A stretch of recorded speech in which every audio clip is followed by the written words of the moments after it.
Iya, masuk. Permisi kak. Permisi, silakan masuk kak. Ya, sekalian bisa langsung duduk. Ya, itu udah nyaman. Sudah. Oke, kalau boleh saya tahu di sini saya sedang bercerita atau sedang berbicara dengan siapa ya? Oh, kenalin, aku Nadia. Ada nama panjangnya, cuma panggil Nadia aja, nggak apa-apa. Dengan Kak Nadia ya Iya. sebelumnya. Oke, sebelumnya kita nggak ada buat janji ya. Enggak ada buat janji kak. Nah, di sini kalau boleh kakak tahu, Nadia ini datang ke sini untuk apa ya? Kalau tujuan utamaku itu untuk konseling sebenarnya ya, karena aku pengen ya bercerita ke orang aja, orang yang tepat, lebih tepat gitu. Kalau sama teman-teman atau keseharian mungkin udah biasa ya, cuma aku tuh pengen menceritakan ke orang yang lebih tepatnya, itu tujuanku sebenarnya. Oke, berarti untuk cerita-cerita aja dulu nih ya. Oke, sebelumnya di sini aku perkenalkan diri dulu. Di sini aku sebagai Atala. Nama aku Atala. Aku di sini sebagai konselor. Nah, kalau boleh aku tahu kan tadi kakaknya kesini untuk konseling ya. Nah, kakak tahu sebelumnya tahu nggak konseling itu apa? Kalau sepemahaman orang awam seperti aku ya kak ya, kalau di pikiran dan di mata dan di hatiku ini, kalau konseling itu kayak kita tuh menceritakan apa masalah kita dan kita itu pengen mendapatkan jawaban dari masalah itu. Itu sih ya, itu sih yang aku ketahui tentang konseling itu. Jadi tadi sudah benar tentang konseling itu adalah cerita tentang saling cerita, saling berdiskusi. Tapi perlu aku tambahkan bahwa konseling itu adalah di mana adanya seorang konselor, yaitu saya sendiri, dan konseling yaitu Kakak Nadia. Dan di sini kita berdiskusi tentang masalahnya kakak, baik itu permasalahan pribadi, permasalahan sosial maupun organisasi atau industri lainnya. Jadi kita di sini saling berdiskusi untuk mendapatkan upaya mendapatkan solusi dari permasalahan kakak, seperti itu.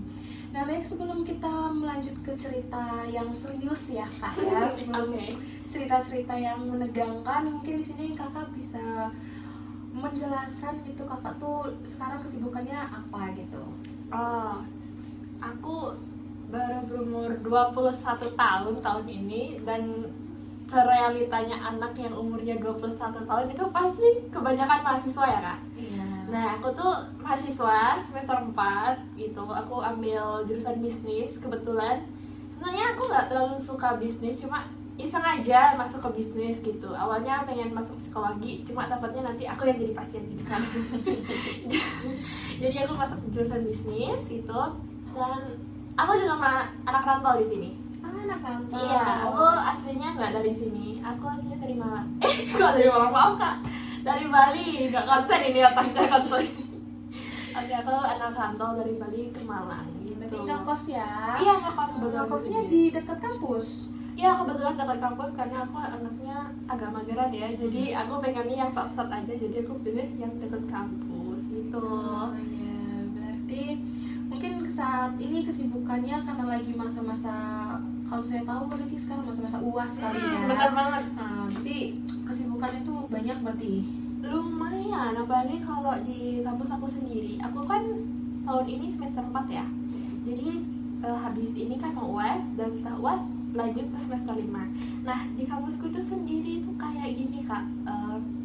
Kita itu semester 4, nanti mau ke semester 5, di jeda libur semesternya yang 1 bulan itu kita tuh wajib magang. Jadi itu kesibukannya ngurus UAS, ngurus magang, ini, itu. Jadi kayak ya mahasiswa selayaknya yang banyak kegiatan katanya ya seorang mahasiswa itu. Ya kesibukan tuh paling ya tentang itu aja. Kalau di luar aku nggak terlalu suka berkegiatan sih. Berarti cukup sibuk ya, berarti agak stres ini mungkin. Iya, mungkin dikatakan disibukkan aja kalau kata-kata Genji tahun ini. Berarti agak sibuk ngurusin magang, ngurusin UAS, tugas-tugas project. Benar. Projectnya itu kayak di luar ekspektasi semua. Ternyata oh kayak gini ternyata kuliah. Pas semester 1 nganggapnya kayak oh gini doang, oh gitu doang. Sekarang kayak oh kuliah gitu. Jadi aku kayak ya udah sudah memasuki masa-masa stres semester ini. Sudah masa-masa stres gitu ya Hmm. Kak. Iya. Ini kalau boleh saya tahu nih tentang kakak pribadi, kedatangan kakak ke sini itu ingin menyelesaikan permasalahannya gimana?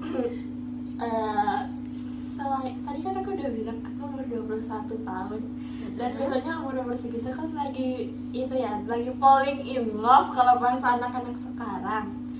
Aku lagi merasakan itu Kak, aku lagi merasakan falling in love ataukah jatuh cinta sama seseorang. Sebenarnya biasa aja, cuma karena aku sama pacarku ini baru pacaran 6 bulan. Tapi mungkin karena faktornya kita itu perbedaan umur ya Kak ya. Oh, beda umur. Iya lumayan, soalnya beda 10 tahun, lumayan gapnya gitu. Kalau kata orang-orang itu kadang batas gap itu maksimal lah 5 tahun, tapi ini 10 tahun gitu. Tapi bagiku sebenarnya nggak apa-apa gitu. Tapi awalnya aku merasa nggak apa-apa karena enjoy aja dengan kesibukannya pacarku, kerjaannya, apalagi pacarku ini akademisi kan. Jadi dia juga melanjutkan sekolah, saat ini dia juga mahasiswa gitu. Jadi kita tuh kadang-kadang sama-sama bentrok pikirannya, kepribadian kita ini itu, belum lagi kesibukannya gitu. Yang pertama itu sebenarnya bukan masalah apa, cuma kalau dari pacarku itu, dari yang aku jalani sebulan, 2 bulan, 3 bulan pertama itu problemnya di aku. Aku tipe orang yang terlalu trust issue ke orang-orang, apalagi ke pasangan. Jadi aku tuh terlalu trust issue sama pasanganku. Jadi Terlalu takut. iya, Okay. aku tuh nganggap pacarku kayak sama kayak masa laluku. Jadi bayang-bayang yang aku dapatkan dari masa lalu itu masih ke bawah sampai sekarang, dan aku tuh kayak ngecap pacarku it's the same person gitu. Jadi aku tuh merasa pacarku itu kayak sama masa laluku, apalagi aku pernah menyaksikan atau merasakan langsung gimana kenakalan seorang laki-laki di belakang gitu. Aku merasakannya langsung, jadi aku tuh kayak trauma kalau dekat sama cowok. Tapi ngerti gak sih Kak, kayak aku 50% percaya ke dia, tapi ada saat aku tuh gak percaya gitu. Iya, aku kayak aduh dia main-main, aduh dia pasti gini di belakang. Apalagi dengan jarak 10 tahun ya, dengan perbedaan kegiatan gitu tuh pasti ada aja. Walaupun dia tuh ngakunya kayak umurku udah tua, nggak ada waktu buat main-main gitu, tapi yang namanya pikiran kita itu kan nggak bisa dikontrol ya. Nah, jadi aku tuh sering trust issue di 1, 2, 3 bulan pertama. Aku tuh sering curiga sama pacarku, aku sering nanyain ini itu, aku sering ini juga terlalu, kalau dibilang tuh posesif lumayan. Ya aku lumayan posesif. Dan pas 1 bulan, 2 bulan, 3 bulan pertama itu pacarku itu lumayan bucin ya dibilang, kayak masih ada zat-zat cintanya gitu. Tapi aku selalu menyepelekannya. Itu problem utamanya, kesalahan utamaku itu, aku menyepelekan orang yang udah effort ke aku gitu. Jadi kayak gini Kak, ceritanya itu dia tuh effort banget. Aku rantau ke sini, tapi aku balik ke Bali kalau tiap liburan semester ya. Tapi effortnya dia tuh sampai nyusulin aku ke Bali ikutan liburan itu. Tapi aku merasa kayak gimana ya, bukan mengurangi, tapi kayak nggak nerima effortnya dia itu. Aku selalu, kalau dibahas aku tuh kayak Terlalu jutek. iya, dan menyampahkan dia. Jadi dia bilang I love you sayang, aku kayak jawab pret gitu. Kamu terlalu takut untuk mengungkapkan isi hatimu. Iya benar. Aku kayak dia ingin mengungkapkan kamu cantik banget. Aku selalu jawab apa sih kamu? Aku kayak gitu. Tapi ya asalnya kamu senang gitu ya. Senang, aku senang banget. Aku senang, cuma aku tuh kalau dibilang gengsi ya. Iya. Itu namanya gengsi apa aku nggak tahu ya. Itu kayak aku dibilang sayang kangen gitu. Dia tuh tiap dulu 1-3 bulan pertama selalu bilang gitu, I love you sayang, kangen lah, inilah itulah. Tapi aku selalu nggak respon. Aku selalu bilang udah tidur aja, apa sih kamu, aku selalu bilang kayak gitu kamusku. Nah hingga akhirnya di LDR itu sempat LDR 2 bulan. Nah ini puncak pertengkaran yang ngebuat dia udah kayak hilang respect aku. Jadi aku tuh kayak mengungkapkan apa isi hatiku, kayak mungkin aku nggak terlalu menghargai dia ya, memahami waktu dia, soalnya dia kan juga mahasiswa. Jadi mahasiswa dia itu kan beda kegiatannya S3 sama S1 ya. Kalau dia itu kayak sibuk banget ngurusin ini itu, belum lagi profesi dia yang akademisi gitu. Jadi aku tuh merasa dia tuh cuek ke aku. Sekarang aku yang merasa dia cuek ke aku. Hingga akhirnya aku ini disclaimer dulu, aku tipe orang yang nggak pernah ngungkapin sesuatu secara belak-belakan. Aku tipe yang nyindir dulu. Jadi aku tuh kayak nyenggol dulu. Aku sindir halus. Terus sampai akhirnya dia nanya ada apa, what's wrong gitu. Jadi baru aku mulai bercerita satu permasalahan aja. Dari satu permasalahan itu ternyata ngebuat dia marah, Ngebuat dia berkembang kemana-mana permasalahannya. Saat aku mengungkapkan satu masalah, ternyata itu membangkitkan amarahnya. Mungkin karena kondisi dia lagi capek atau apa, aku juga kurang menghargai waktu itu. Karena itu waktunya kita tuh berantem tiap malam, tiap 3 malam aja gitu. Jadi aku berantem sampai akhirnya aku minta putus. Tapi pacarku nggak mengiyakan. Katanya coba dipikir-pikir dulu, jangan kekanak-kanakan.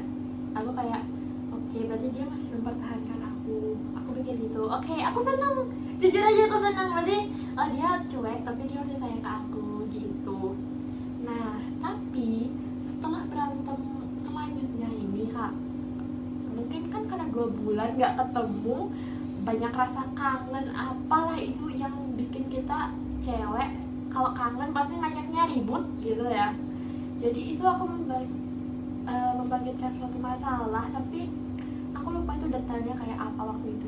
Yang jelas itu membuat dia kayak meluap banget emosinya. Dia sampai ngatain aku kayak bodoh pertama kalinya, dungu. Maaf ya Kak, aku It's okay, tenang.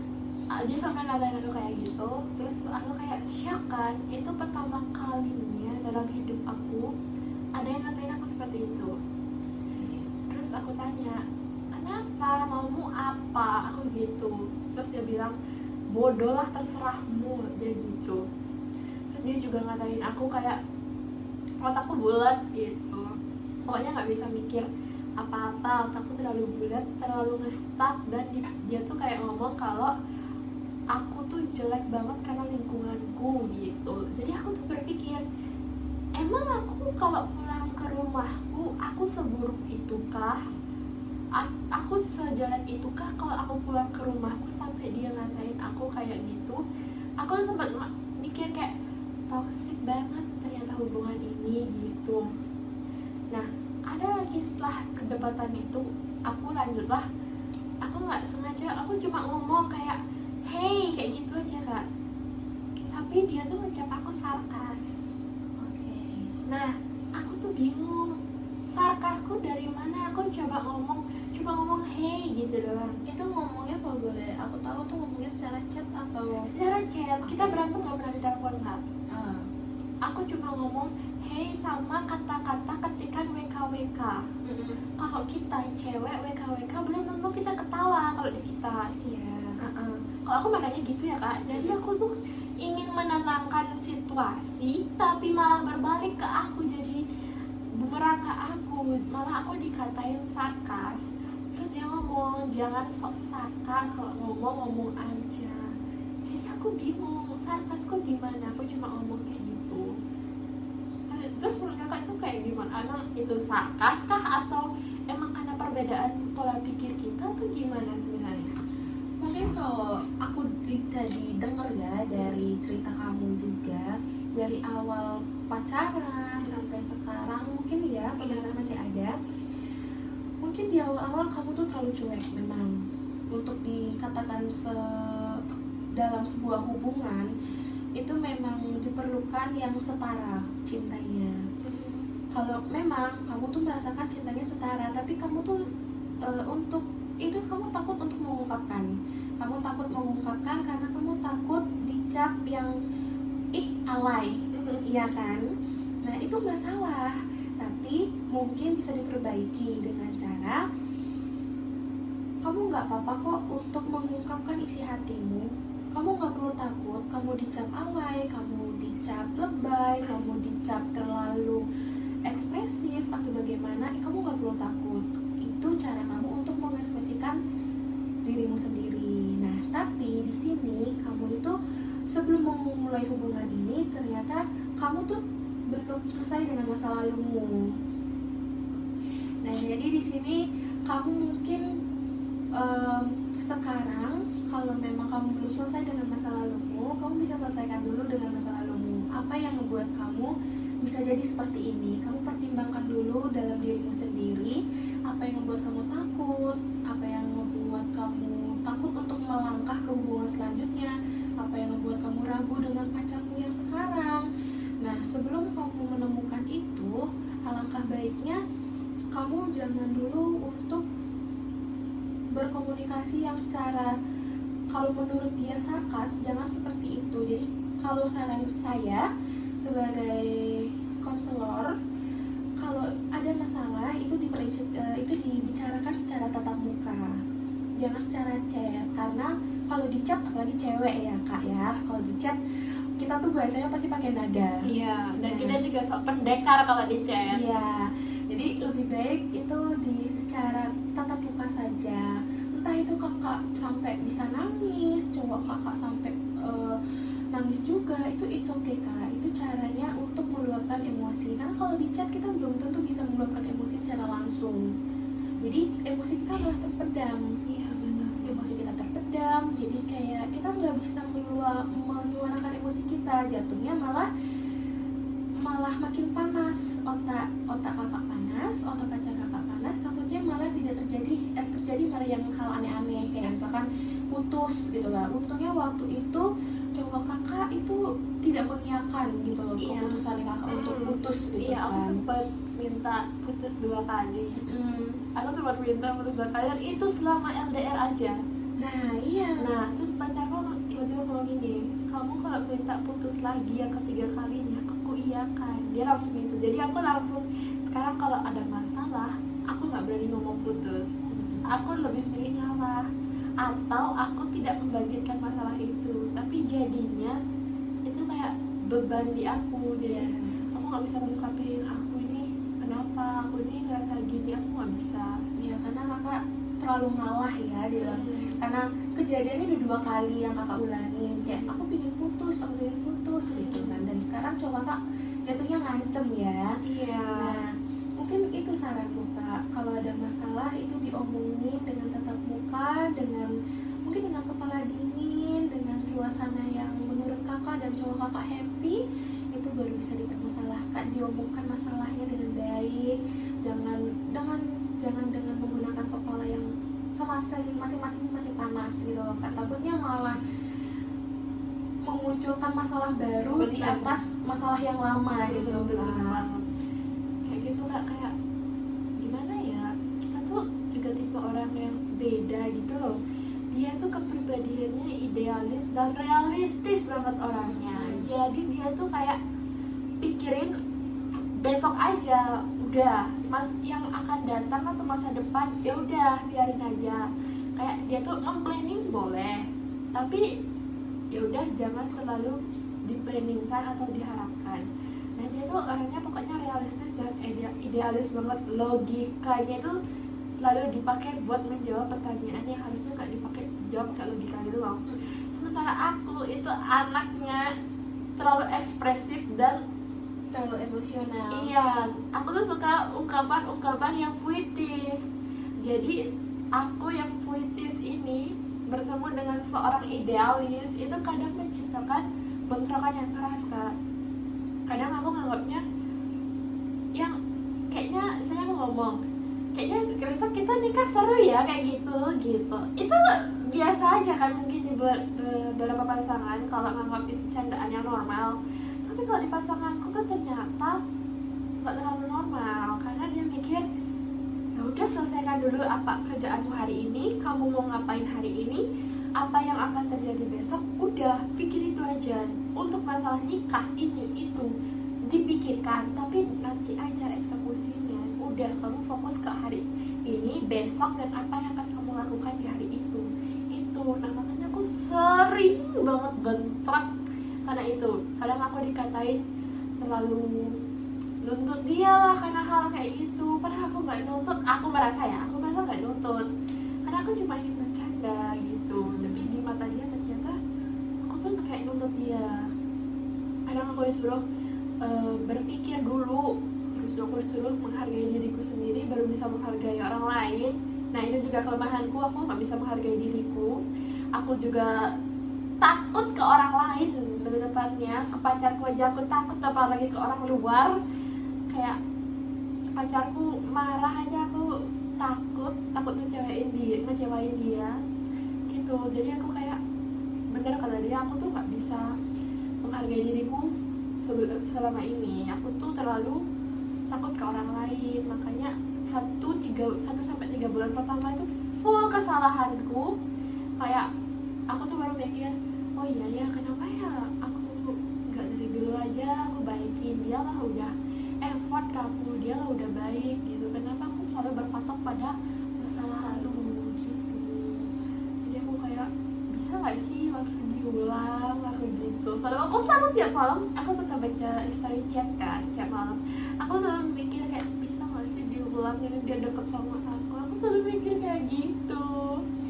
Oke, mungkin di sini sama kak, sarannya tetap sama. Mungkin kakak juga belum selesai dengan masa lalunya kakak. Jadi saran aku lebih banyak mindfulness aja dulu kak, lebih kayak mikirkan apa sebenarnya yang aku mau dari diriku sendiri sebelum kakak mencari itu di orang lain. Takutnya kakak malah mencari itu di orang lain tapi kakak nggak dapetin itu, tapi malah nanti kakak jadi kecewa. Yang harusnya kakak bisa dapetin di diri kakak sendiri, tapi kakak mencari di orang lain, yang orang lain itu justru ternyata nggak punya yang apa yang kakak mau kan. Tapi kakaknya kecewa. Iya, kayak mencari 5% dari 95% yang ada. Jadi kakak kecewa, jatuhnya malah membuat permasalahan baru itu muncul. Karena kakak kecewa, kayak pasti kakak ngomong sering kayak apa sih yang gini gitu Sering kan. banget. Kadang aku coba jawab stiker aja gitu. Apa sih yang kok stiker toh ya gitu. Kayak kadang aku jawab, kalau orang-orang kan iya sayang, aku enggak, aku coba jawab ya kayak gitu aja. Bener-bener stres isu itu aku sama cowok di 3 bulan pertama itu. Jadi di sini mungkin saran aku buat kakak sebelum memulai masalah baru bagaimana, atau memulai kehidupan baru, lebih baik kakak selesaikan dulu masalah kakak sendiri. Apa yang kurang dalam diri kakak, apa yang harus kakak perbaiki sebelum berhubungan dengan orang yang lain. Takutnya kalau kakak belum selesai dengan masalah kakak malah memunculkan trauma baru lagi dalam dirinya kakak, dalam diri pacarnya kakak juga nantinya. Bener banget. Dan mungkin saran aku lagi ya kak, kan tadi kakak sempat bilang kakak terlalu mementingkan orang lain ya. Nah jadi kakak tuh harus terlebih dahulu mementingkan diri kakak sendiri sebelum mementingkan orang lain. Jadi mungkin kakak bisa, kalau ada masalah bagaimana, kakak cari dulu puncak masalahnya itu berasal dari mana awalnya. Apakah emang dari kakak atau dari pacar kakak, atau memang dari lingkungan sosial kalian berdua, karena ini juga terpaut umur jauh ya kak ya. Bagai bumi, bagai langit dengan tanah ini udah umurnya. Bahkan orang tua aku aja cuma beda 7 tahun, anaknya 10 tahun. Ya, jadi mungkin bisa dipertimbangkan dulu sebelum memuncak emosi. Kayak emosi ini datang memang karena memang kangen atau memang benar-benar ada permasalahan. Jadi kalau memang kangen itu nggak apa-apa kok Kak, untuk sekedar ngungkapin yang aku kangen, nggak apa-apa. Itu adalah contoh ekspresi diri kita.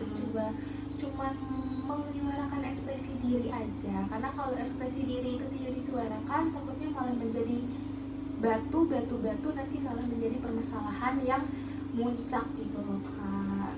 Tapi kalau untuk mengekspresikan diri dan mengeluarkan itu, aku juga sedikit ragu ya Kak, karena setelah yang beberapa bulan terakhir ini, kalau aku mengungkapkan sesuatu yang menurut itu lucu, itu dianggap gak lucu di mata dia.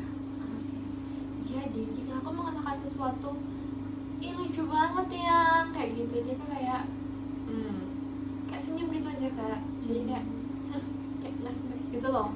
Jadi aku tuh pengen mengungkapkan apa yang aku rasakan, baik itu lucu, aku kehujanan, aku habis gini habis gitu tuh, kadang itu hanya bagi dia itu oh ya udah gitu. Terus ada satu titik dia ngeluapin emosinya, dia tuh sampai bilang, mau kamu ada di hidupku atau enggak, hidupku tuh gak ada pengaruhnya apa-apa. Jadi mau aku itu tetap sama dia atau aku go out, dia tuh tetap gitu, nggak ada berubahnya, nggak ada perubahan yang mempengaruhi. Ibaratnya variabel dependent dan independent. Jika itu ibaratnya, jadi aku itu adalah variabel yang nggak bisa mempengaruhi dia itu.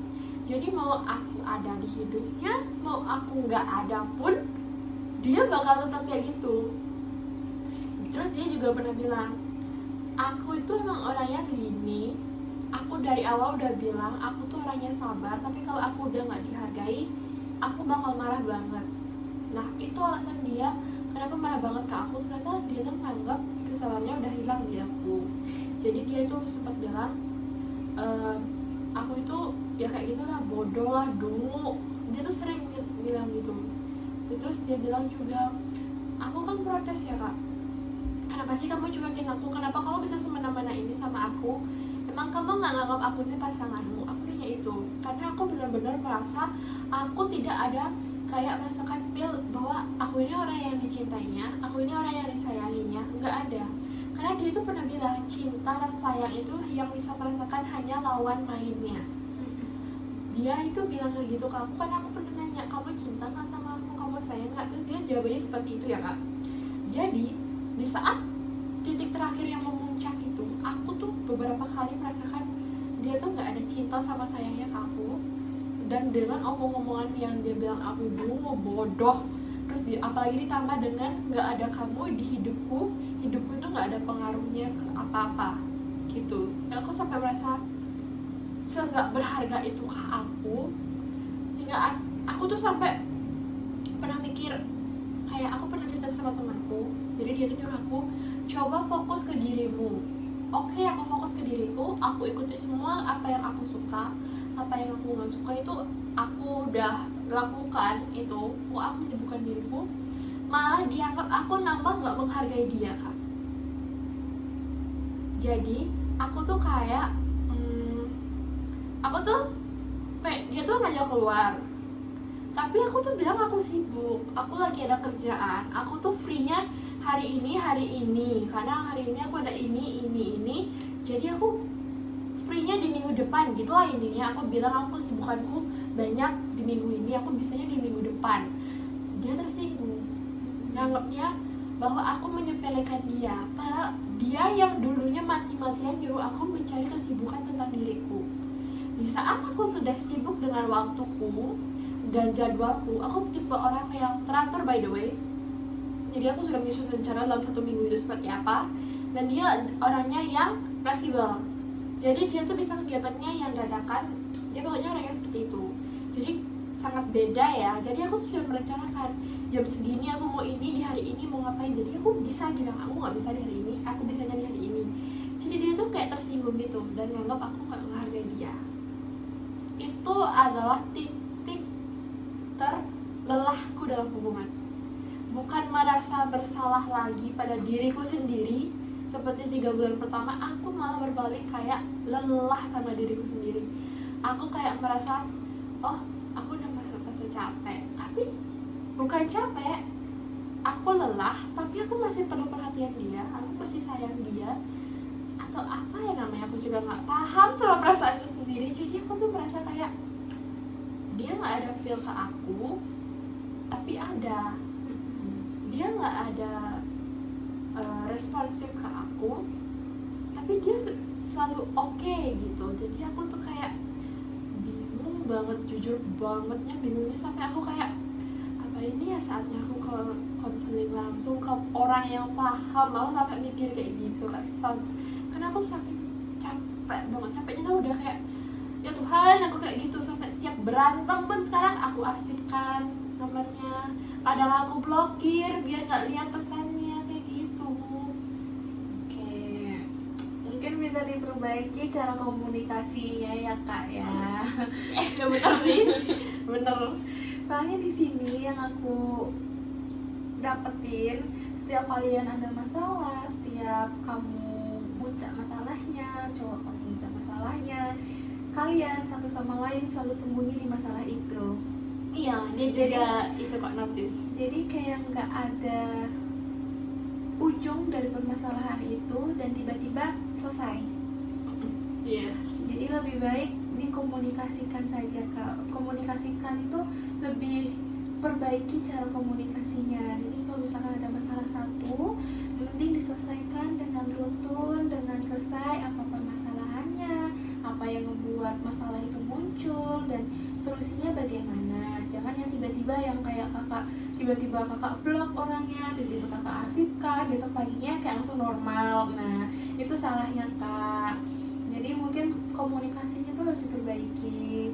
Mungkin kalau lagi berantem juga jangan lagi di chat, biar tidak ada permasalahan-permasalahan yang tidak kakak bisa jelaskan di chat tapi malah tidak keluar gitu loh Kak. Jadi emosinya tidak stabil kalau di chat. Jadi harus bisa, kalau mau berantem, kalau mau menyelesaikan masalah, saran aku dengan tatap muka, dengan komunikasi yang baik dan tidak lari dari masalah gitu sih Kak. Oh oke, aku mulai paham sih, dan rasanya kayak plong gitu kalau habis cerita terus dapat feedback yang menurut aku oh enak nih, dia ngedengerin cerita aku, dan feedbacknya juga nggak terlalu kayak apa ya, terlalu mengkritik aku merasa kayak plong gitu. Jadi kalau itu berarti aku tuh harus lebih memperbaiki komunikasi ya Kak. Iya. Tapi emang iya sih, dia tuh selalu notice komunikasi kita tuh buruk, terutama aku.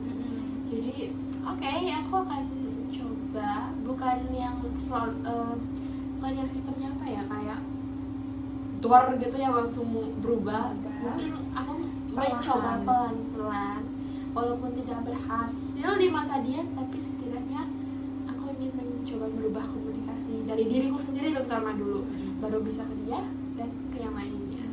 Karena kita memang tidak bisa merubah orang lain ya Kak. Bener banget. Kalau Kak dia yang pengen berubah, kita juga nggak bisa Nggak bisa. berubah.